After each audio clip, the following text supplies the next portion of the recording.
안녕하십니까. 나라가 망해가도 사과나무를 심겠습니다. 자, 공부하시죠. 커피 한잔 마시고 하겠습니다.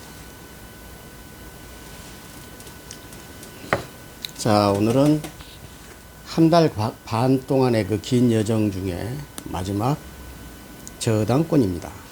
가만 얘기하겠습니다. 자, 우리가 저당권은 저 같은 경우는 거의 한 30년 이상을 저하고 접한 것 같습니다. 제 개인적으로 사기도 하고 뭐 이게 할 때마다. 근데 현실적으로는 근저당이 많이 쓰죠. 저당권 안 쓰고. 이따가 나오겠습니다만은 근저당 파트도 할 수 있을는지 모르겠어요. 시간이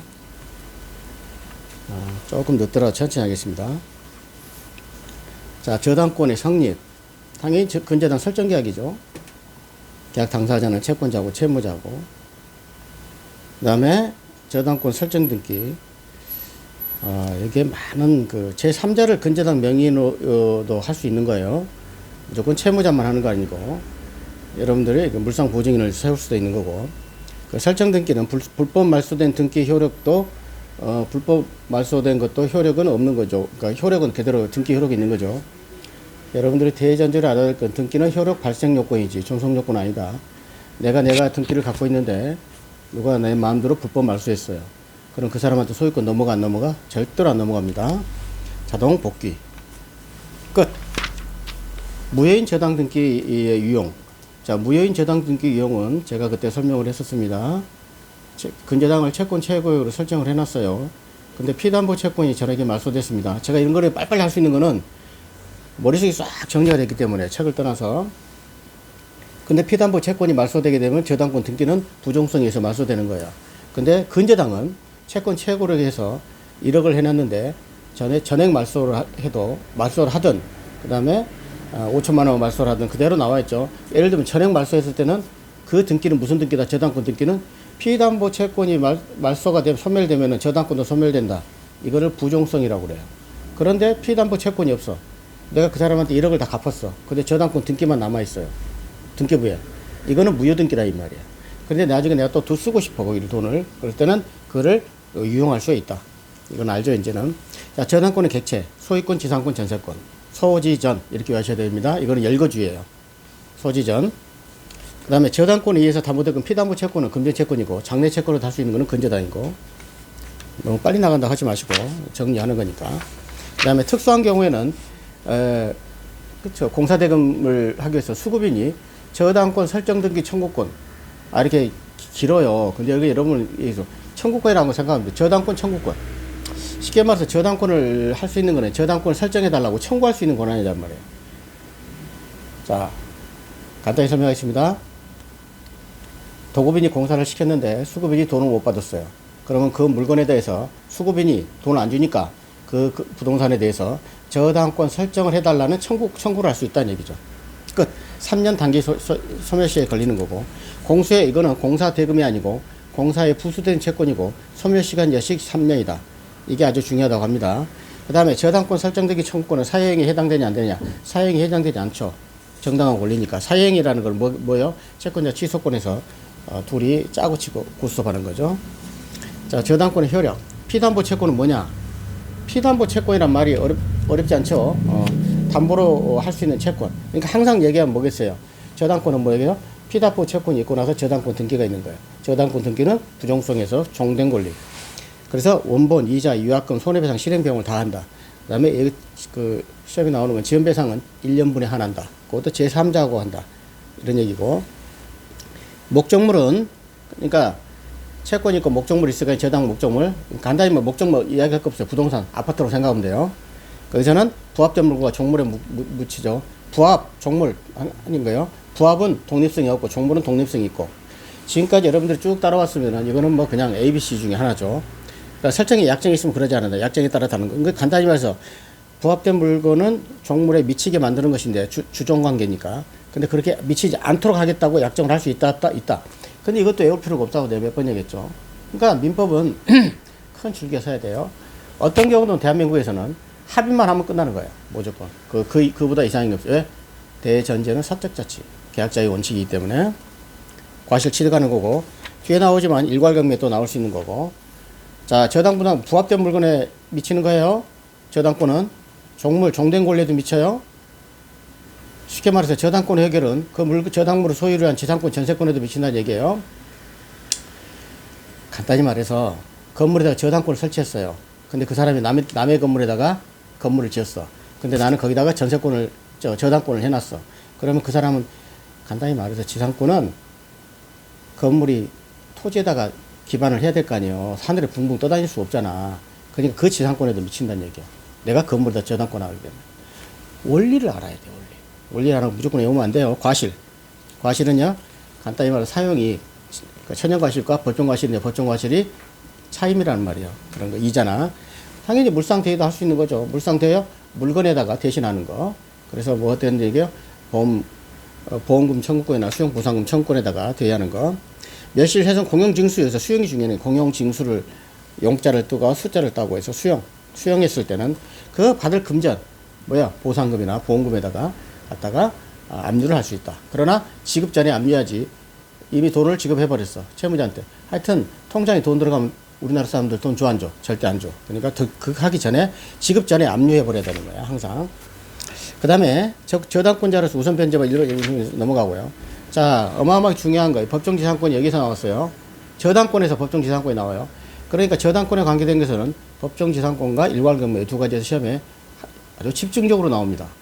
그때 얘기했죠? 법정지상권, 약정지상권이 있고 관법지가 있고 민법지가 있다. 여기서 지금 법정지상권에는 민법이란 말이 없는데 관습법도 법이고 민법도 법이에요. 그러나 관습법은 매매띠다. 처분행위고 법정지상권은 뭐다? 경매란 얘기요. 임의경매. 이렇게 줄줄줄 나오지 않으면 이제는 따르지를 못하고 안 되는 겁니다. 법정지상권은 저당물의 경매로 인해 토지를 다른 소유자, 처음에는 그러니까 경매로 인해서 다른 소유, 똑같은 그 법정지상권 항상 그 토지 위에 건물이 있었는데 다른 소유자의 경매로 인해서 다른 소유자에서 예를 들면 너무 빠른가? 토지가 있고 건물이 있어요. 우리나라는 토지 건물 별개의 부동산이죠. 토지가 경매로 되든 건물이 경매가 되든 둘 중에 하나가 남 소유권 넘어가게 되면 자 예를 들어 봅시다.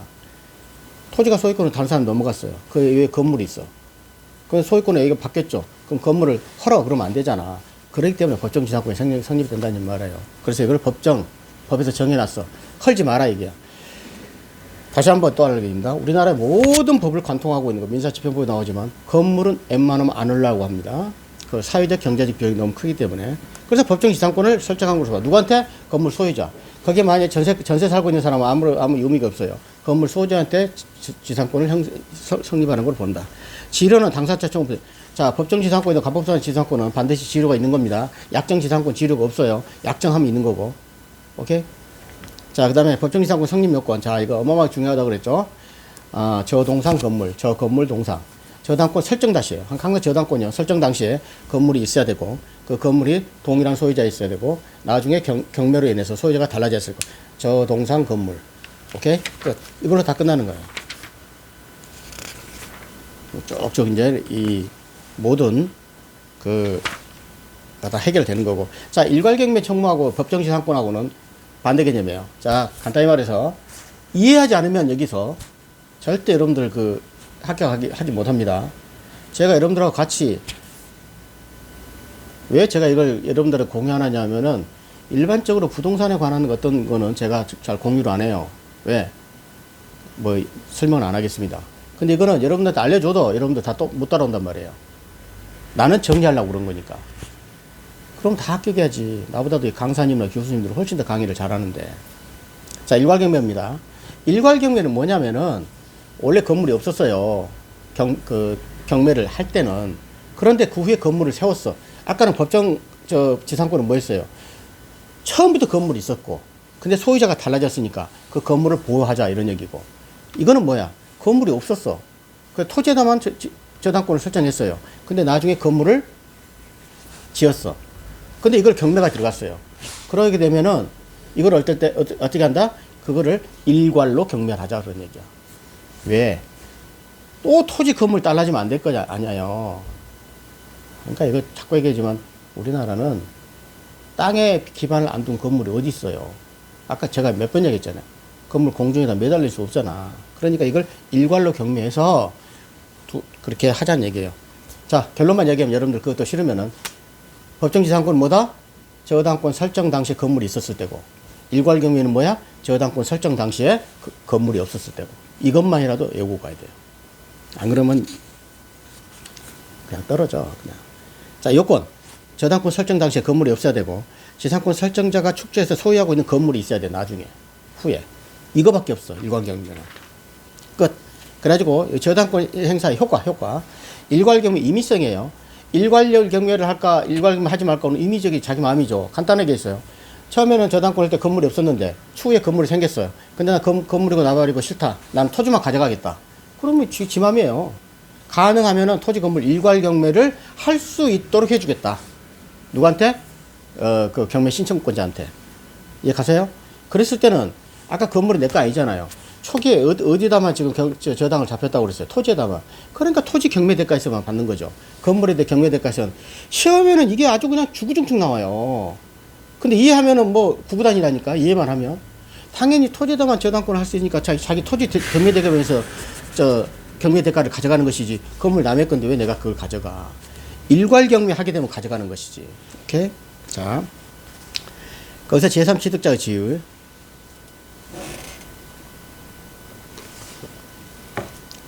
자, 예를 들면 경매가 있고 제3취득에는 뭐겠어요? 그 건물을 저당권을 설정해 있는 건물을 넘겼어. 그러니까 여러분들이 공부할 때는 저는 이 학문적으로 이렇게 하는 거는 상당히 좀 간이하다고 봐요. 현실적으로는 저당권 설정하는 건물을 인수하게 되면 그 돈을 빼버린단 말이에요. 5억짜리를 3억 저당권 있다면 2억만 주는 거야. 그리고 저당권 인수해가지고 나중에 내가 말소를 시켜요. 근데 민법에서는 이런 걸 전혀 안 하고 이야기를 하는 거야. 그러니까 민법이지. 이해하셨어요? 그럼 저당권 안고 사는 게 아니고 그냥 저당권은 저당권대로 하고 5억을 다 주는 거야. 현실에서 일어나지 않는 게 이 책에서만 일어나는 거예요, 이거. 그래서 이 제3취득자의 지위가 나오는 거예요. 소유권, 지상권, 전세권을 취득한 제3자는 담보된 채권을 변제하고 지상권 소멸을 청구할 수 있다. 이게 중요하다고 나오지 않습니까? 그러니까 소유권을 갖고 취득한 자는 담보된 채권을 내가 변제했어요. 당연하죠. 3억을 변제했어, 5억짜리를. 그러게 뭐야, 저당권 소멸을 청구하는 거지. 그러니까 제가 볼 때는 구구단이란 말이에요, 이런 거는. 자, 후순위 저당권을 설정한 자는 제3취득자, 후순위 저당권자가 무슨 제3취득자입니까? 자, 이렇게 하기에 강의 할 것도 없는데, 다. 그러니까, 처음에 올 때는 굉장히 어렵게 느껴지는데, 나중에는 이렇게 쉬워진다, 이거예요. 공부를 열심히 하세요. 저당권 침해와 구제. 침해. 저당권 누가 나가 침해한다. 그럴 때는 그 교환 가치가 감소되니까. 예를 들면 건물 신축을 거기다 해. 저당권을 잡혀 있는데. 근데 이게, 일반적으로는 생각을 해보세요. 토지에다 있는데 누가 느닷없이 건물을 신축해. 그러면 교환 가치가 감소되지. 그걸 다 여러분 경매를 안 해봐서 그래. 경매를 해보면 너무나 그냥 너무 쉬워요. 나대지 100평을 내가 샀어요. 근데 누가 거기다 건물 지게 되면 내가 그 돈 다 경매 받겠어요? 법정 지상권이 성립돼 버리는데 안 된단 말이야. 그러니까 저당권 실행할 때 예상되는 상황일 때는 저당권에 그냥 방해배제 청구권을 해서 건축 공사를 중지를 요청할 수 있다. 이게 지금 판례 쫙 나와 있는 거지, 요지예요. 그다음에 저당권 침해에 대한 구제 방법은 물권적 청구권이 있고 손해배상 청구권이 있고 담보물 보충 청구권이 있고 즉시 변제 청구권이 있고 이런 거 있는데 시간상 넘어갑니다. 처분을 할 수 있죠. 저당권 자체를 처분하죠. 저당권 자체는 권리잖아요. 물권이잖아. 아까 피담보 채권이 1번, 2번은 저당권 등기가 있는 거고 피담보 채권에 종속돼서 저당권 등기가 만들어진 거고. 여러분 은행 자수할 때 봐봐요. 내가 그 사람한테 3억을 쓰질 않는데 어떻게 등기가 나겠어요. 그걸 피담보 채권이라고 그러고. 그래, 은행에서 등기하는 걸 저당권 등기라고 하는 거예요. 저당권 채권 양도하는 거죠. 한꺼번에 양도하는 거고. 그 대항요건 뭐 이런 거고. 말소청이 그냥 양수인이죠. 그러니까 그 저당권 등기 말소인 청구권은 이것도 자꾸 시험에 전에 소유자도 할 수 있고 현재 소유자도 저당권 등기를 말소할 수 있는 거예요. 이해하시나요? 현 소유자니까 당연히 내가 저당권을 안고 샀으니까 말소하는 거고. 근데 전의 소유자도 말소했죠. 이게 나오는 거야. 전 소유자는 뭐라고? 저당권 설정 계약은 누가 했어요? 저당권자 지들이 둘이 있겠잖아. 전의 소유자하고. 내가 현 소유자 간 게 아니고 현 소유자는 저당권을 안고 산 거고. 그러니까 그때는 전 소유자는 저당권 설정 계약에 의한 말소 청구. 현 소유자는 소유권에 의한 말소 청구. 이게 핵심이에요. 이걸 아는 사람은 이제는 거의 합격 가능성이 오는 겁니다. 90%. 이 말의 의미를 알아야 돼, 의미를. 자, 시효로 소멸되는 거예요. 저당권을 담보한 쪽에 시효로 소멸할 때는 저당권도 소멸한다, 이 말이에요. 저당권을 담보한 채권이 뭐예요? 피담보 채권. 그것이 시효 완성으로 소멸할 때. 피담보 채권이 소멸하면 저당권도 소멸한다, 부종성. 이런 얘기를 수도 없이 지금 했잖아요, 제가 설명 잘하는 거예요, 엄청. 여러분들한테 지금. 자, 특수한 형제 공당 있고, 공동저당이 있어요. 근저당이 있고. 여기까지만 제가 다른 공부를 해야 되니까. 공동저당, 이거는 현실에 엄청 나오죠. 내가 5억을, 자, 봤죠? 내가 채권자예요. 내가 5억을, 저 인간한테 5억을 내가 받을 게 있어. 근데 그 담보가치가, 자, 빌라가 3억짜리밖에 안 돼. 그러면 니거 다른 물건, 저렇게는 논이든 바지든 다른 거 가져와. 이게 공동저당이에요. 한꺼번에 받은 거야. 동일한 채권으로 여러 개의 부동산에다가 담보는 거, 공동저당. 실제로 공동저당이라는 말 쓰지 않고 공동담보 해가지고 실무에서는 공담 이런 얘기를 많이 쓰게 됩니다. 근데 학문적으로 접근해야 되니까, 이론적으로. 자, 동일한 채권 소개 부동산 일정, 동시에 배당할 때는 경매 대가에 비례해 그 채권을 안 분한다는 얘기죠. 이 말을 쉽게 얼른 싹 들어줘. 90%는 안 들을걸, 솔직히. 동시에 배당할 때. 자. 논이 있고 아파트가 있어요. 근데 이거를 두 개를 한꺼번에 내가 가져갈 때 5억인데, 그러면 아파트는 10억, 논은 1억밖에 안 돼. 그럼 이거를 안 분한다는 얘기예요. 아파트에서만 싹 가져가지 말고. 설명하려면 또 길어지니까. 근데 20회당 먼저 가져갈 수 있어. 그 순수 시기가 달라. 동시배당이냐 20회당이냐. 그럼 아파트에 싹 가져가 버릴 수 있는 거야. 왜? 그러려고 공동담보를 하는 거예요. 그 기본 원칙이. 그러게 되면 후순위 저당권자는 싹 가져가 버리니까, 아, 이걸 또 설명하려면 1시간만 주면 내가 엄청 자세히 설명할 수 있는데, 하게 되면 후순위 저당권자는 손해보잖아요. 돈 한 푼도 못 받아. 그러니까 또 여기서 실물을 이야기할까요? 제가 실전 대망이니까 정신 빠진 놈이 왜 후순위 저당권자로 들어가냐고. 앞에 저당권자 있으면 후순위 저당권자는 들어가지 말아야 되는 거지. 들어간다는 거는 선순위 저당권자의 불이익을 안고 가는 거예요. 하나만한 얘기예요. 그래서 후순위 저당권자는 선순위를 대위해서 어떤 금액? 선순위 저당권자가 규정에 의해서 다른 부동산의 경매 대가에서 변제받을 수 있는 금액의 한도에서까지 이렇게 길게 나와요. 어떻게 돼? 동시 배당에서 있으면은 선순위 배당권자가 받을 수 있는 금액의 한도 내에서 후순위 배당권자는 대위해서 할 수 있다. 후순위는 어떻게 된다? 선순위를 대위해서 한다. 이렇게 어려워. 이렇게 글을. 근데 이걸 알아야 돼요. 법무사 시험의 특징이 뭐예요? 지문이 어마어마하게 길죠? 한 문제당 읽으려면 10분도 걸리죠?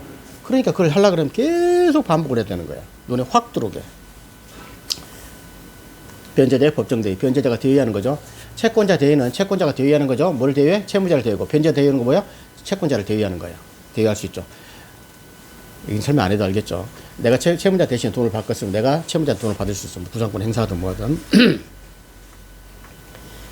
자, 이게 지금 공동저당이에요. 공담. 자, 공동저당권의 효력. 모두 채무자 소유 부동산일 때, 공담이. 자, 간단하죠. A, B, 아파트하고 논이 다 전부 채무자 거야. 근데 뒤에 나옵니다. 채무자 소유 부동산과 물상보증 소유 부동산이 다를 때. 그렇죠. 한 사람은 아파트를 갖고 있는데 이거 안 돼. 그러면 옆에 있는 자기, 친인척, 아버지한테 가서 아버지 논 좀 대주세요. 그러잖아. 현실적으로 접근해야 된다니까요. 저 대주세요. 그럴 때는 물상 보증이 되는 거예요. 아버지가. 그래서 이렇게 되면 폐가망신 되는 거예요. 하여튼 보증이나 물상 보증 이런 거 전부 폐가망신의 지름길. 다 날아가는 거예요. 무조건. 저는 내가 경험한 게 아니고 그런 경우 많이 봤다 못 봤다. 그래서 경매 물건에 우리나라에서는 최소한 상속 물건이나 이렇게 보증서 가지고 하는 물건이 굉장히 많아요. 그 동시 배당할 때 안분 배당한다는 거고, 이것도 좀 한참 오래 걸리는데 20배당일 때 후수의 저당권자 대위권이 있다는 거 똑같아요. 채무자 소유, 물상보증 소유일 때 동시 배당, 20배당 할 수 있는 거 설명하려면 1시간 걸려 넘어갑니다. 자, 19분 넘어가냐 빨리빨리. 자, 근저당. 우리가 일반적으로 써지는 거는 근저당이에요. 근데 일반적으로 근저당은 작게 나옵니다. 그리고 그 저당권이 많이 나와요. 똑같아요. 실제로 우리나라는 강제경매가 있고 임의경매가 있잖아요. 근데 우리나라에서 일어나는 경매의 90%는 임의경매예요. 강제경매는 뭐예요? 내가 법정에 판결을 받아가지고 그걸 경매시키는 거예요. 아주 어려워요, 이거. 없어, 별로. 대부분 다 저당권 등기를 하는 거죠. 그게 임의경매예요. 담보권 실행에 한 경매. 그러나 현실적이 이루어지는 거는 별로 시험에 안 나오고, 그 다음에 책에도 별로 없고. 똑같아요, 이것도. 실제 우리나라가 이루어지는 거 제가 현실에 이루는 건 99%가 근저당이란 말이에요. 그자 저당 없어요. 항상 그러니까 등기부가 뭐가 나왔어요? 채권 최고액 이렇게 나온단 말이에요. 근데 이거는 간단하게 나와, 이게. 그러니까 저당권에 대해서 모르게 되면 또 근저당을 모르게 된다는 얘기야. 이해하셨죠? 강제경매, 임의경매, 저당, 근저당. 비슷한 얘기죠. 자, 근저당은 부종성이 없어요. 간단히 말해서 채권 최고액만 정해놓고 1억을 저당해서 요거를 알아야 됩니다. 제가 설명하는 거 이러고 교수님이 했던 얘기 아니고, 자, 저당권을 1억을 채권 최고로 했어요. 쓰는 건 얼마를 썼겠어요? 한 8천이나 7천 썼겠어요. 130%, 120% 받으니까. 더 하게 되니까. 근데 이거를 다 갚았어. 근데 그대로 놔둘 수 있죠?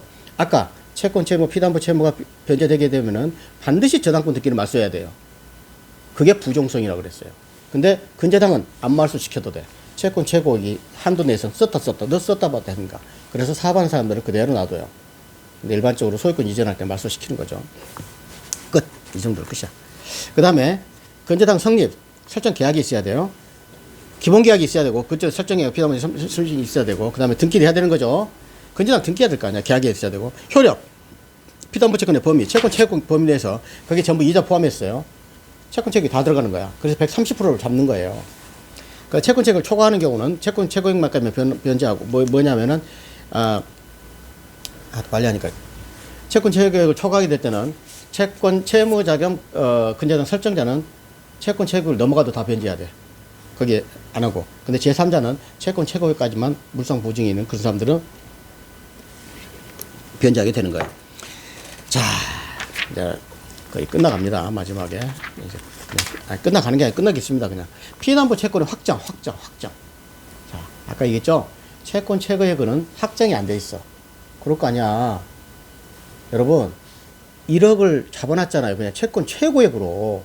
그럼 거기 그 채권 최고액이 지금 그 피담보 채무가 1억인지 1,000만 원인지 알아 몰라? 모른다니까. 그러니까 그걸 확정을 해줘야 돼. 이제 나중에는. 그래야 나중에 변제하고 뭐가 나올잖아요. 확정 시기.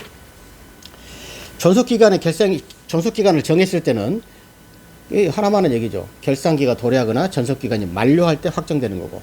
존속기간이 결산기에 정함이 없어요. 그러면 근저당 설정 계약을 해지해버리면 그때 확정되는 거죠. 해지하면 얼마인지 딱 알 거 아니에요. 그걸 어렵게 생각하지 마시고. 이해하셨죠? 너무 빨리 하니까 그래. 천천히 하게 되면 재밌게 할 수 있는데. 자, 경매 신청. 경매를 내가 신청할 때 어떻게 돼? 근저당권자. 그럼 근저당권, 은행이라고 생각하면 돼요. 여러분들 꼭 근저당권자 이렇게 하지 마. 은행이 신청할 때는 어떻게 확정이 돼요? 은행이 딱 경매 신청했어. 그럼 경매 신청할 때 얼마인지 나올 거 아니에요. 끝! 경매 신청할 때. 근데 제3자가 경매 신청했어요. 은행이 아니고. 그럴 때는 후순위 근저당권, 이게 시험에 100발부터 나오는 겁니다. 울트라 슈퍼. 후순위 근저당권자가 경매를 신청할 때는 경매 신청 시에 완료돼. 그러니까 어떤 경우는 경매 신청할 때가 되는 거야. 자, 설명하겠습니다. A가 은행, B가 사채업자가 했어. 사채업자가 경매를 신청했어요. 그럴 땐 경매 신청할 때 무조건 신청 시에 확정이 돼요. 얼마인지 간단히 해서 얼마인지를 알아야 안분 배당을 하든 뭐든 할 거 아니에요. 경매 잘하는 사람 이거 너무너무 쉬운 말이에요. 알겠죠? 근데 선순위 배당권자 은행이 있을 거 아니야. 은행이 얼마를 가져갈 거 아니에요. 근데 은행은 얼마인지 모르지. 자기 신청할 때니까. 그럼 어떻게 돼? 나중에 배당받을 때는 매각대금을 완납할 때 얼마인지를 확정이 된단 말이에요. 이건 모르면 이제 할 수 없는 거야, 그냥. 그 다음에 확정이 되면 어떻게 되세요? 이제는 일반 저당권으로 되는 거죠. 확정되면은. 그래서 저당권처럼 이제 배당하고 그러는 거야. 확정되기 전에는 아까 말한 대로 부종성이 없고, 확정되게 되면은 부종성이 있고, 피담보 채권이 소멸하게 되면 저당권 소멸돼가지고 어떻게 돼서 저당권 말소 등기를 해야 돼, 이제는. 확정되고 나면은. 되게 쉽잖아요. 제가 끙끙 앓고 했던 걸 여러분들하고 얘기해 주는 거예요. 이렇게 쉽게. 자, 그 다음에 이제 공동근저당 있고, 아까 공동저당 있었죠? 담보. 그런 거. 공동근저당도 있겠지. 그 다음에 이거는 그냥 넘어갑니다. 포괄근저당도 있죠. 은행 그 인간들이 이런 얘기를 했고, 한정근저당이냐, 포괄근저당이냐 이런 얘기인데, 시험에는 안 나옵니다. 근데 무조건 한정근저당 해야죠. 포괄근저당, 포괄이란 말은 뭐겠어요? 별로 안 좋은 말이에요, 이런 거 다. 한꺼번에 다 잡아서 저당을 잡아버리겠다는 거예요, 포괄적으로. 그런 거 하면 안 되는 거예요. 그러니까 어쨌든 한정근저당이 되는 거고, 시험에는 그래서 안 나와요, 이런 거. 자, 2장. 또 비재정 담보로 민법에 안 있는 거, 가등기 담보하고 양도 담보, 이것도 아주 중요합니다. 그런데 제가 시간이 없네요. 이제 다른 공부해야 돼서. 이 정도로 모든, 이제 민법의 마지막을 했고, 그 다음에 이제 저당권 끝났습니다. 감사합니다.